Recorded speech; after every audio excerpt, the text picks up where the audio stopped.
Welcome everybody. We'll continue to have people probably join us for the next few minutes, but we want to get started to honor your time.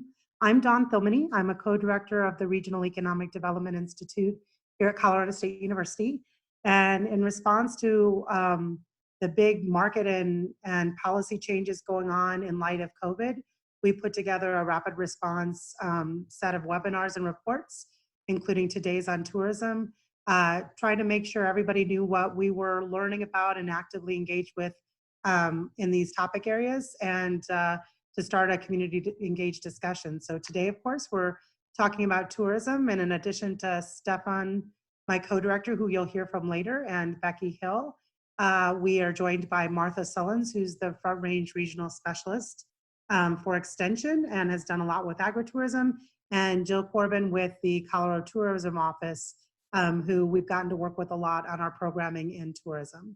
And so our goal for today is to give you some highlights of some applied research and resources out there, in addition to introducing you to a little bit about what we know about how this experience might resonate slightly uniquely because of Colorado's standing and its reliance on tourism.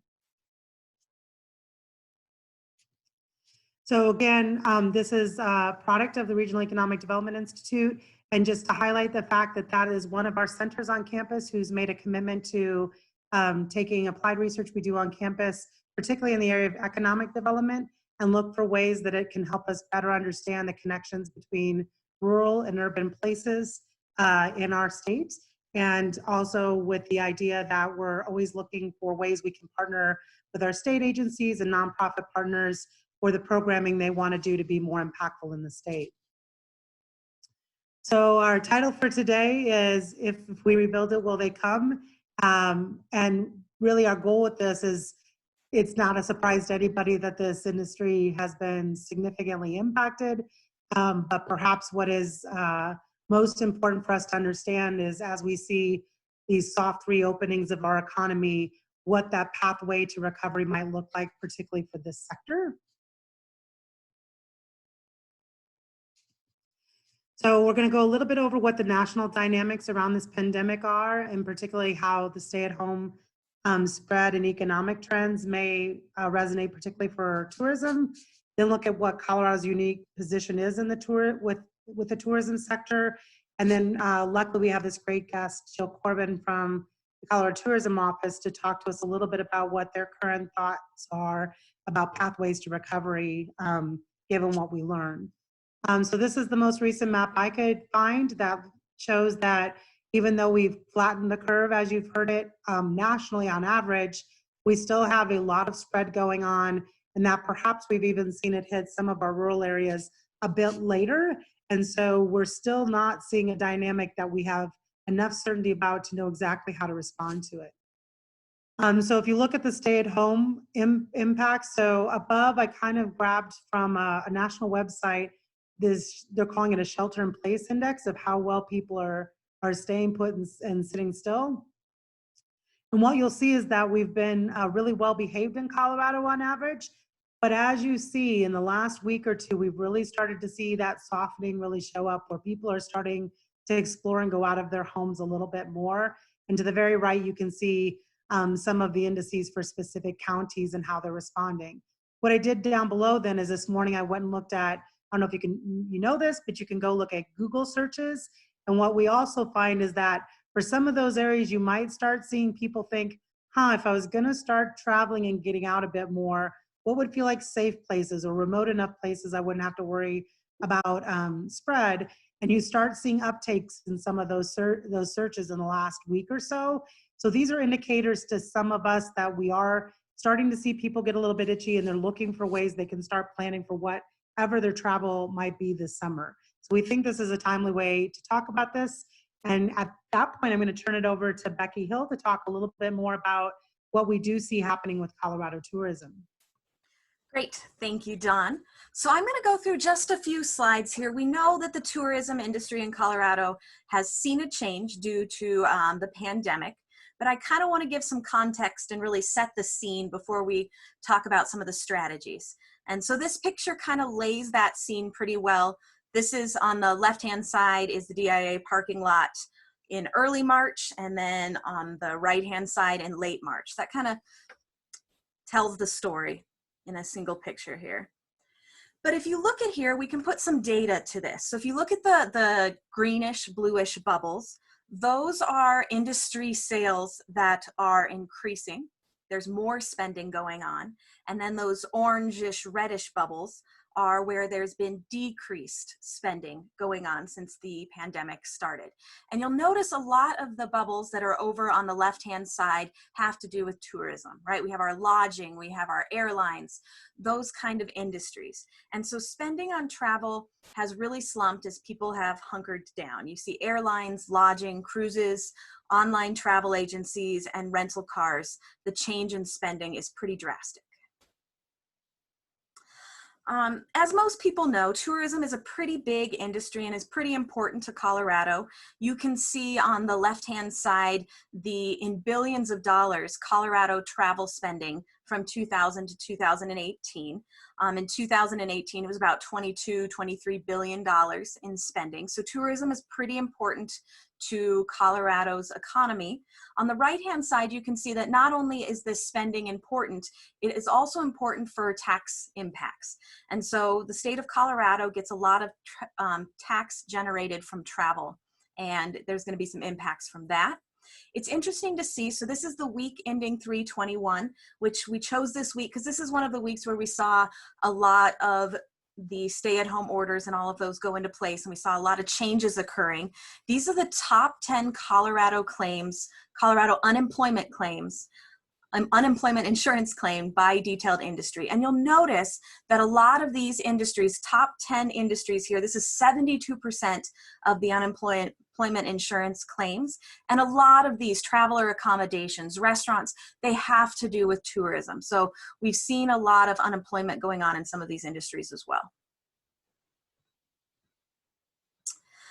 And this also shows, so these are sources of earnings again in 2018. This is also to kind of put in context that tourism is an important area of the Colorado economy, but it's also good to notice that you can see here the blue is metropolitan, the orange is micropolitan, and the gray is rural.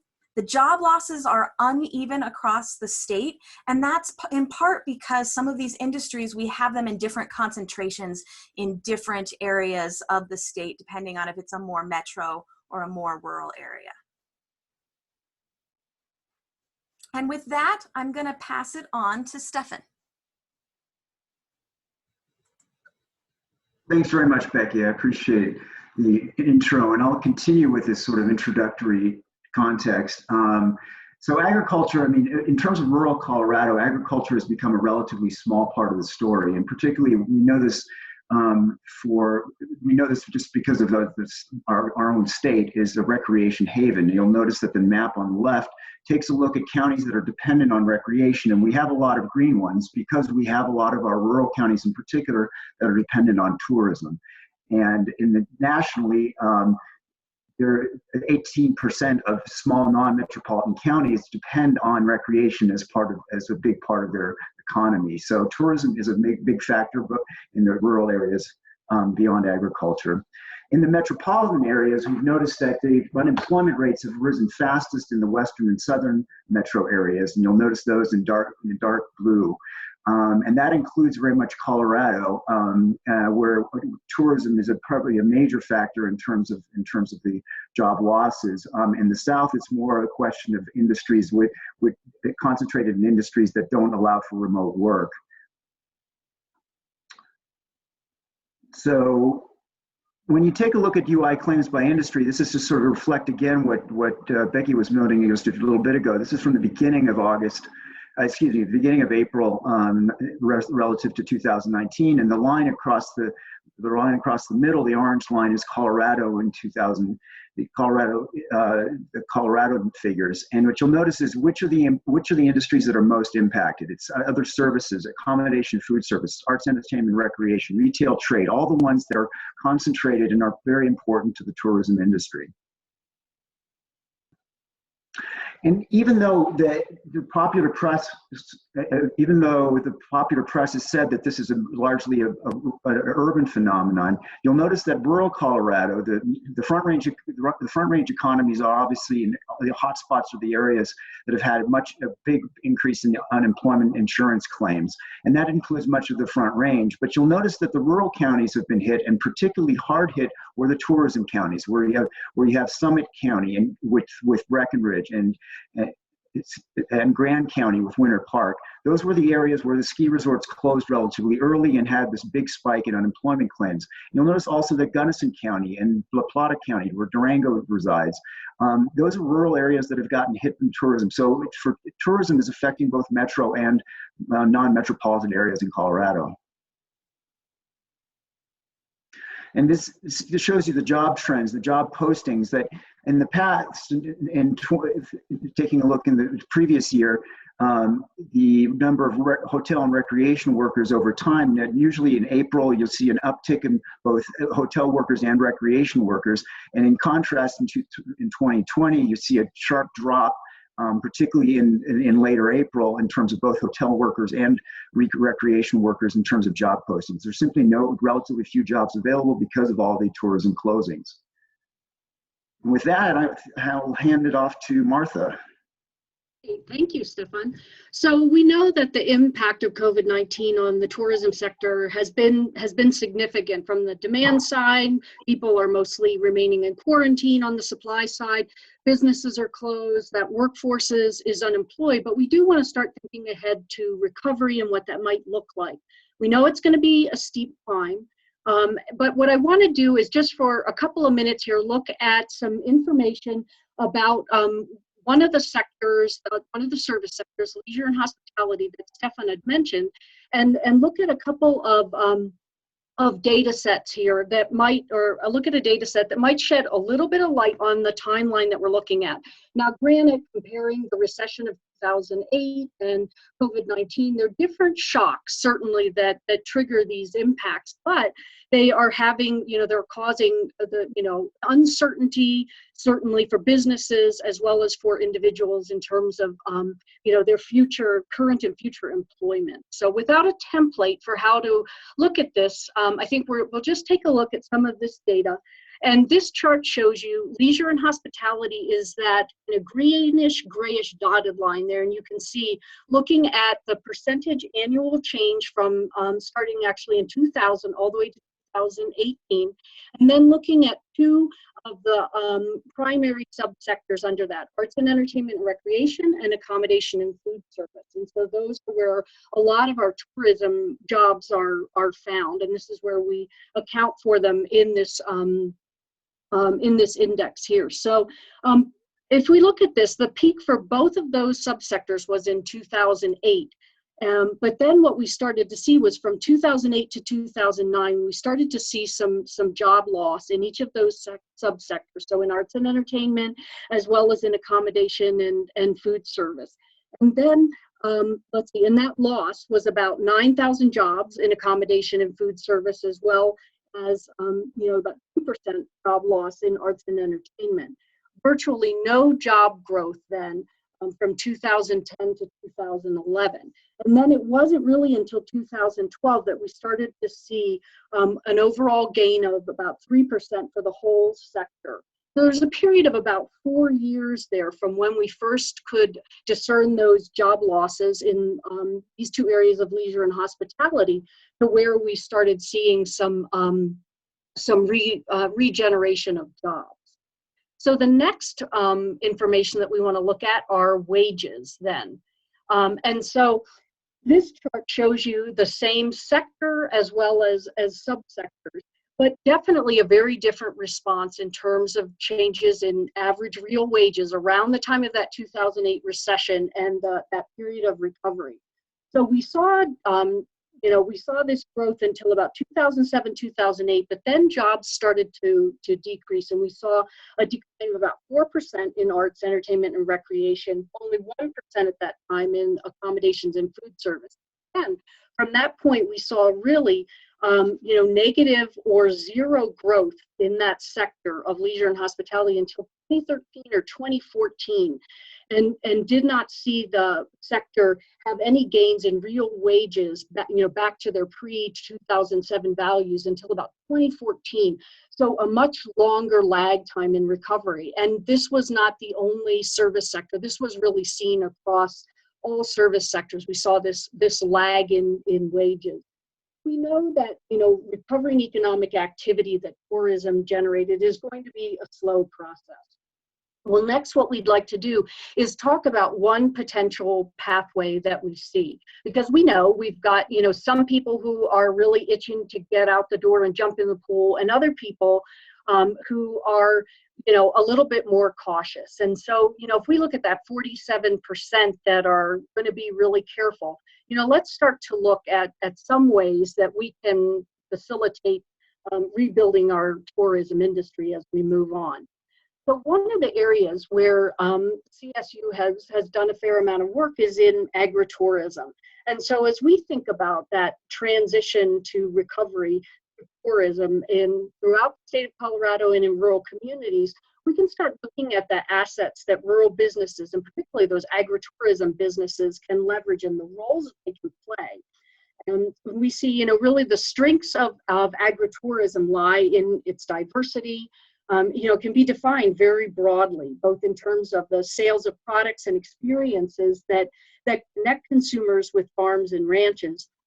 And those include, direct product sales, providing lodging through guest facilities, entertainment through festivals, education camps and tours, other types of experiences, passive, active, hunting, birding, working farm rancher stays is very, very diverse. And so this starts to help us see that, from the ag operation itself and the community in which this agricultural business finds itself, there are some very diverse enterprises that, that we can look at.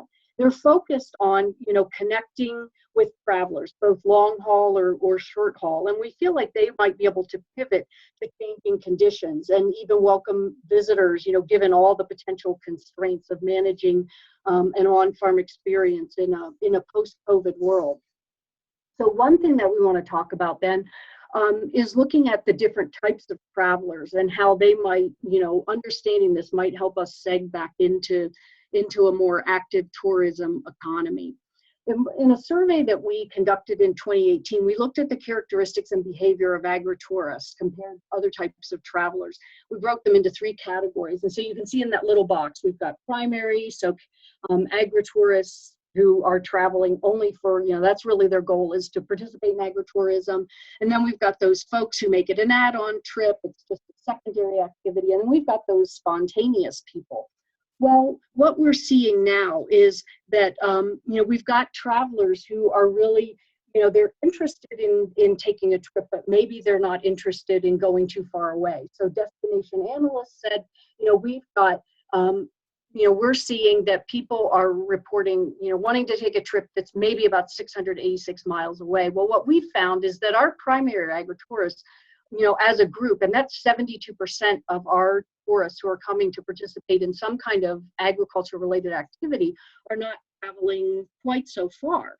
They're really staying a little closer to home, and we'll look at that in the next couple of slides. But they might be interested in, planning to visit a food ranch or a farm operation, get away, but not as far as they might normally have planned. So, and what we're seeing, honestly, are some agritourism operations are already starting this pivot and, advertising the measures that they are taking to make their visitors feel comfortable in this COVID-19 world.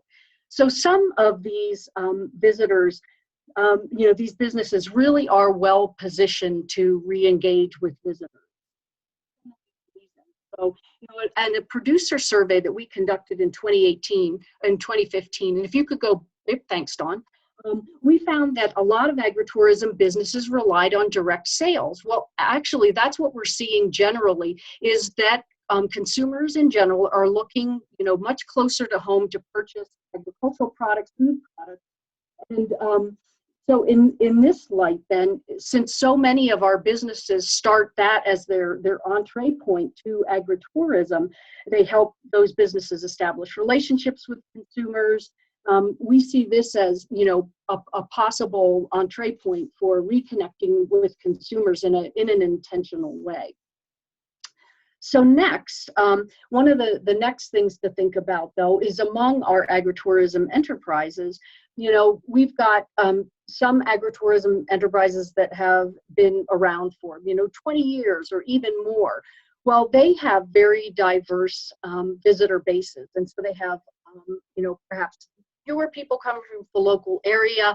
They really advertise to longer haul. Those might be international travelers or certainly outside of their region or outside of their state. Some of our other businesses, however, as they're, you know, starting to grow their customer base, they are looking a lot closer to home. And so we're thinking, you know, our agritourism industry may need to pivot and really start focusing a lot more on leaning on their local ties to the community to generate visitors for the upcoming season, and messaging around the fact that, you know, we can support agricultural businesses by participating in agritourism.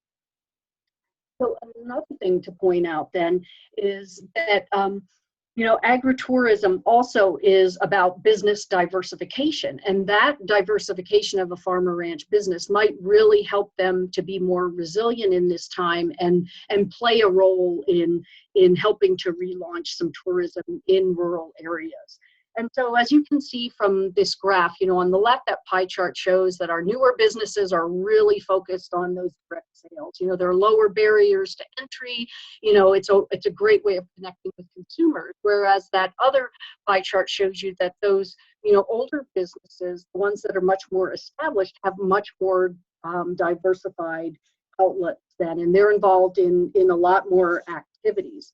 Well, that tells us then, you know, that they have the ability, you know, we see these younger businesses as having the ability then to look into some diversification, because that might allow them to capture travelers, you know, as they gain more confidence stepping out and being involved in tourism activities in their communities and perhaps a little bit beyond. Because travel analysts are really predicting that consumers are going to venture out in a slow and really, you know, pretty careful way. And so we think that agritourism offers, you know, one way of re-engaging in tourism that can, you know, really accommodate that tentativeness and maybe some of these uneasy consumers, and, you know, help them to re-engage in tourism. So I will pass it now on to Jill. Thank you. Thanks, Martha.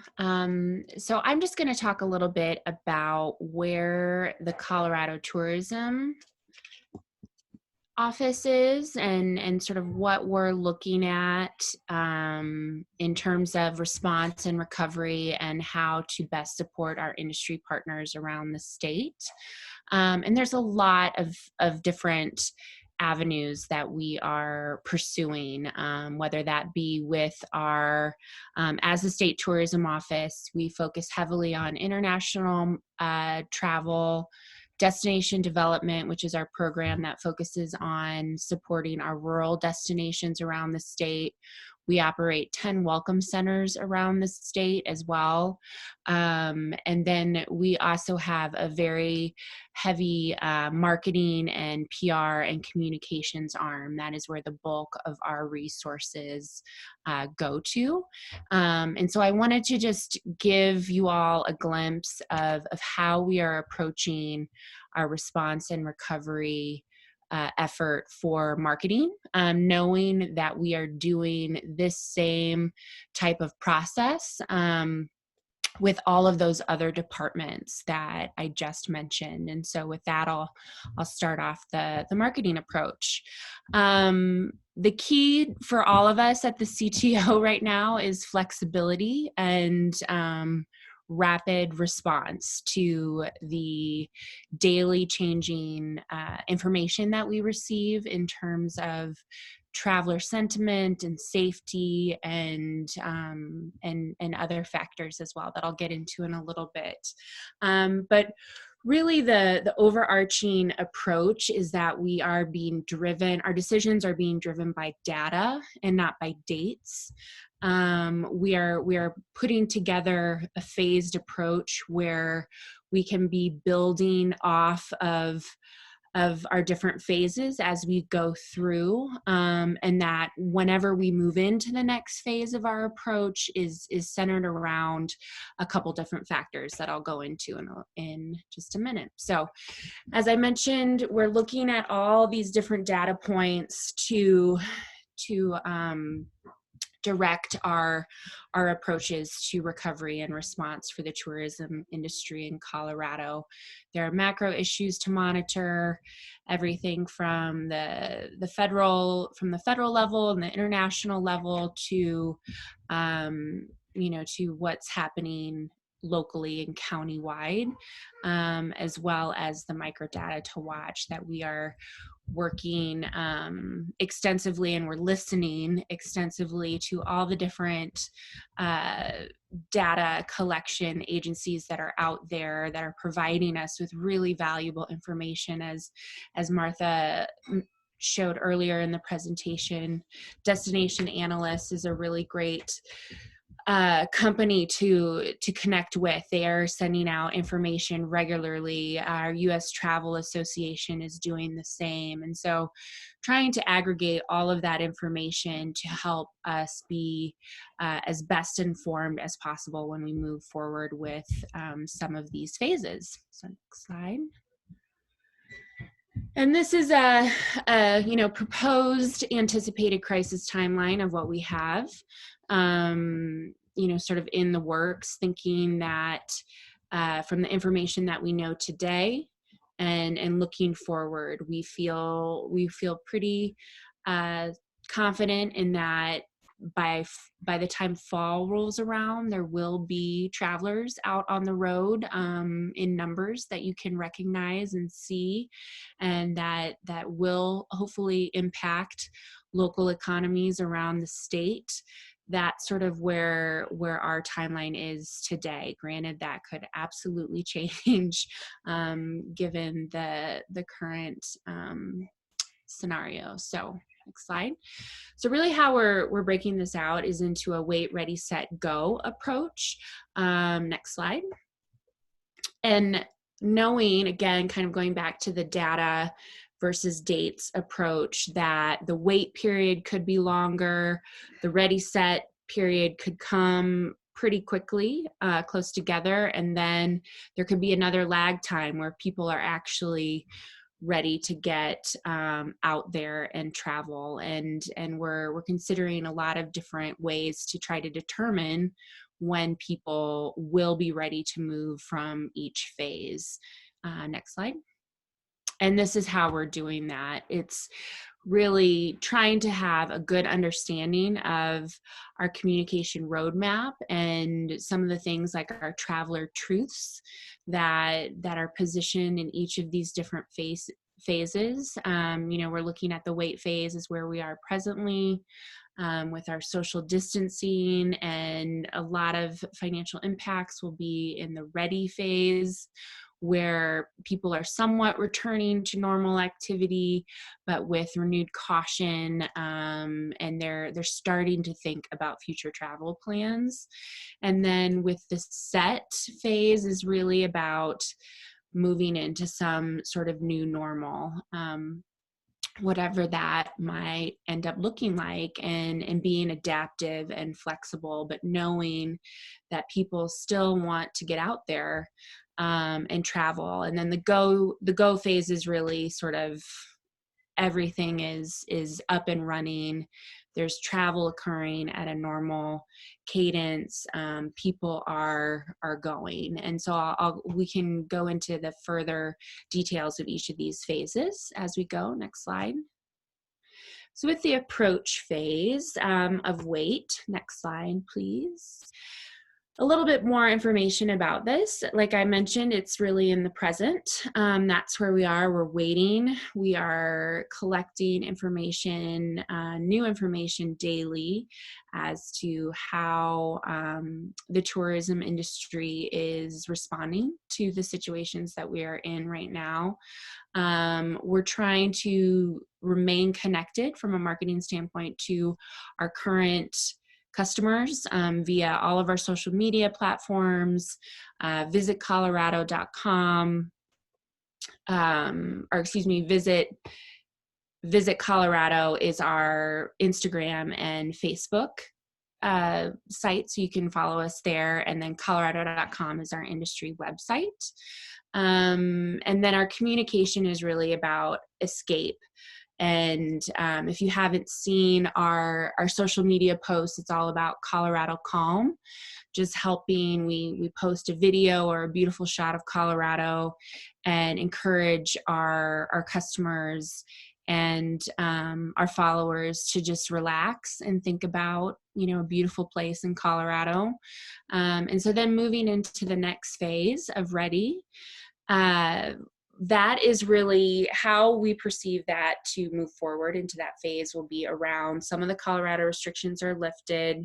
And then there's more of a positive sentiment around travel safety. As you might know, that within Colorado, some of the restrictions are being lifted right now. But we're still not quite seeing as much of a positive sentiment around safety, and especially with a strong understanding of safety protocols for all of our different industry segments. That's something we're really trying to support our partners in determining as we sort of get into place to move into this REDI phase. Next slide. And then we also know that, and I think this was discussed earlier in the presentation, that folks that are going to start traveling first are going to be the Coloradans that are here. And we know that road trips are what, in terms of what people feel safest in terms of their mode of travel, it's car and road trips. And so we're hoping we will see an influx of those take place in the fall, specifically with Colorado residents. And so that's how we're targeting our marketing approach for that phase as well. And then next slide. The set is really to continue. It's same. Our messaging is around inspiration and education, and to really encourage our followers and our fans to keep Colorado top of mind when they are daydreaming about their travel plans and things like that. One thing we know is that when most of these destinations come back online, it will sort of be a big windfall really around all of our different competitive markets of California, of Utah, of Nevada. Everyone will be sort of vying for the same people. And so we want to be ready and remain at the top of mind for folks that Colorado is open for business and we're ready to accept tourists and things like that. So next slide, please. Jill, can I intersect with one question? I Sure. think it's really relevant. Lisa from Denver is asking, she's heard discussion of some bubbles for travel, kind of keeping locals in local areas, again, because of concerns about contact tracing probably. Have you guys talked about that and how you might frame some of your marketing activities in that context?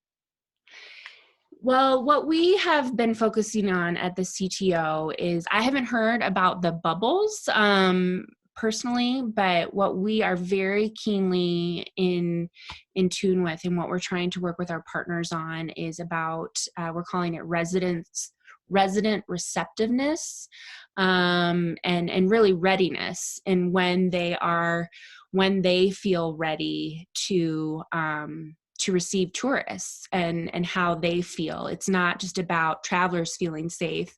It's about community members and and residents feeling safe to have travelers in their area. We've heard concerns from some of those hotspots, those traveler hotspots around the state, that that is an issue for them, and we're gonna try to do everything we can to help those residents and those businesses to have those traveler and responsible travel and safety protocols as firmed up as possible to go, so that they do have a little bit of, ease of mind, and they feel prepared for travelers to come in to their community. And so that's sort of what we are focusing on a lot, not so much the health protocols around like contact tracing or something like that.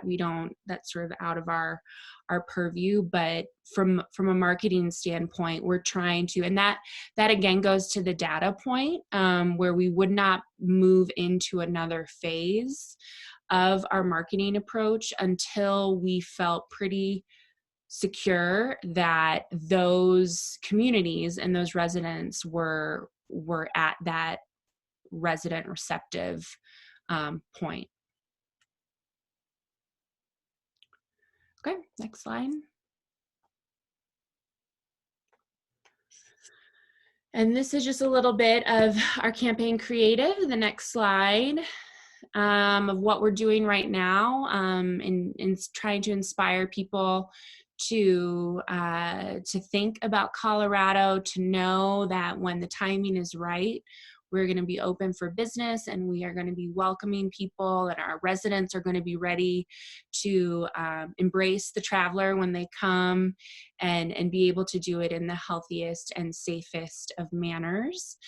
So again, if you don't follow our social media handles at Visit Colorado, both on Instagram and Facebook, they're pretty fun. We're seeing this Let's Co campaign kick off, and we're seeing photos and videos of people who are taking a kayak down their stairs inside their house, or they're climbing one of their walls that's a facade on the outside of their house that's made of rocks or something, and they're labeling it Let's Co, because they're ready to get out there and get out in the great outdoors of Colorado. And that is it. There's a lot more I could touch on, but I think I'll just we'll open it up to questions now. Yeah, and great job covering a lot of stuff for all the speakers. This is Dawn again, and this is the time we wanted to leave plenty of time. People have been great already asking questions in the chat box, and some of our speakers have been responding, but I have the floor, so I'm going to get to ask the first question for sure, Jill. Besides what Lisa already asked, I guess I'd be really curious, since we have people from around the state here on the call, if they know their communities are starting to have discussions about how they might safely and authentically, pull travelers to come discover their area of the state, because travel planning is going to be so different this year. Number one, kind of what would be your best recommendation, and what is the best way for them to interact or intercept you guys for any type of information or support you could give them? Yeah, that is a very good question, because we still have quite a few of our opportunities that are available for our industry partners to plug into. Please go to colorado.com, and if you are a tourism related business, you can sign up for our directory. That is really the first step that I encourage everyone around the state to take, because that alerts us to the fact that you're there, and that you're out there. If you're not familiar with the CTO staff, we're pretty small in terms of state tourism offices. We're running about 11 people right now. And so it's very helpful for all of our partners just to reach out to us and to talk to us, and to let us know what concerns you are having in your communities. That all of what I was mentioning was really brought to us by our partners. We try to be as active as possible with various committees, task forces, surveys that we send out to get input from around the state. And so if there are questions you have around reopening protocols or safety protocols for your business, or whatever it may be, we are working on those. We're partnering with different associations, specifically, like the farmers markets and the Whitewater Rafters Association, the Fly Fishermen Association, Colorado Parks and Wildlife, the U.S. Forest Service. All these different agencies we're trying to partner with as really as quickly as possible to get these sort of guidelines in place to help both those agencies and all of the businesses around the state that are tourism related that need that guidance in order to reopen and to start their business up again, or perhaps it's a Main Street, working with DOLA to get that accomplished as well. And so that is something that we rely very heavily on input from our partners to provide. And so please go to colorado.com, sign up your business. You can also sign up for a variety of different opportunities, whether that's connecting with our PR team. That is a good way that you can share your stories with us. We talk a lot about sort of a little bit of the negative that's going on now, but there's also a lot of really positive stories that are taking place around the state in terms of communities and businesses rallying together to support their locals and their residents, and also with that tourism and hospitality mindset to keep people moving through this crisis. So we'd love to hear about those stories as well. This is actually National Travel and Tourism Week, and in the past, it's called the Spirit of Travel is what we're focusing on. And so, and this is every state does this. And so for Colorado, in the past, we've always highlighted individual frontline workers. And this year we're highlighting communities and different organizations out there that have really stepped up in these challenging times to move either their business, to support their employees through this crisis. And so please reach out to us. My email address is jill.corbin@state.us.com. Please email me. We will get you connected to the right folks who can help you if it's not us. But we want to be collecting and hearing from you to know how to best support and address your concerns. And we actually have Jenna who's joining us today because she asked a timely question today by email, and I could let her ask it herself or clarify, but Jenna, we actually had a discussion before we started today. Jenna is from Keensburg and asked us a question about how should some of the fair community be thinking about the summer. And both you and Martha might want to speak up a bit about, again, what fairs and farmers markets and some of these venues that are outside, so perhaps have that sense of being able to better allow for social distancing. So if both you and Martha maybe want to weigh in on how farmers markets and fairs are thinking about this and proceeding, I think that'd be really useful. Sure. We have, again, we're in the process of talking with the farmers markets and determining what those reopening and safety protocols would be in terms of social distancing and providing sanitization and things like that.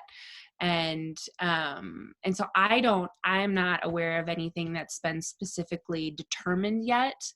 As I've mentioned a couple times, we're receiving information, often new information and revised information on a daily basis. And so, but the goal is for us at the CTO to be able to provide, on our website, our colorado.com website, there's an entire section for industry partners.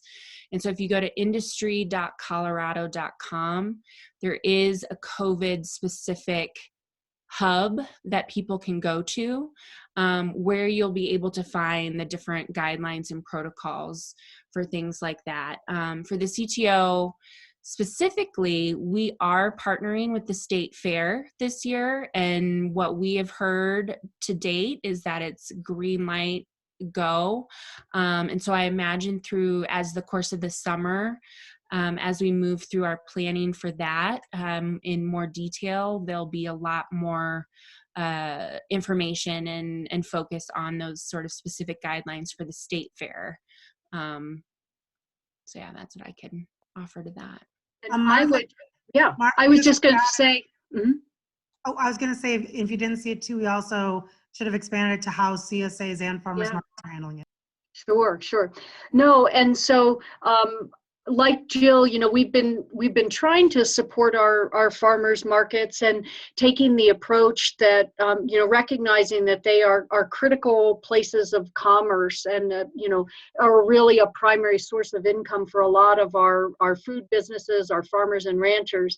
And so we've been working through the Colorado Farmers Market Association with the Colorado Department of Public Health and Environment and then local public health authorities to put together very specific recommendations in the form of a toolkit that markets can use as they some are already in operation now, others are putting together staffing and infrastructure open in the coming months, and just helping to provide them with not just the actions that they need to take and the supplies that they need to get, but also why it's important and how it interfaces with either CDC recommendations, FDA, or CDPHE.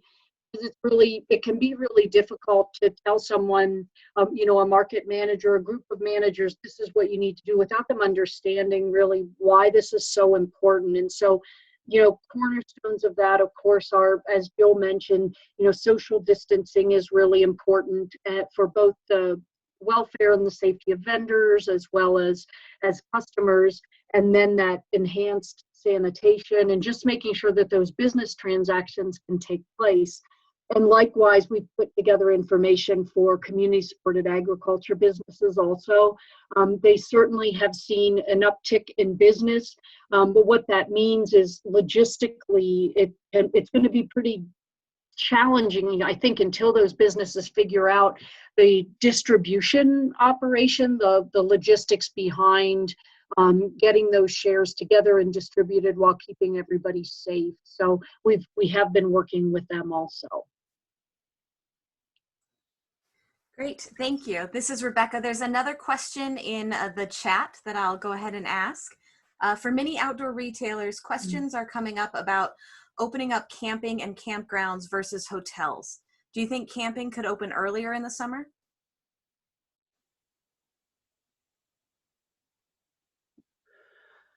I can talk a little bit to that. I think what we are doing from the CTO's perspective, we are relying pretty heavily on the guidance from Colorado Parks and Wildlife, the U.S. Forest Service, and the National Park Service to help with those guidelines for reopening. They are holding weekly calls, and our communications manager takes part in those calls. And so figuring out what there is no right or wrong answer to that.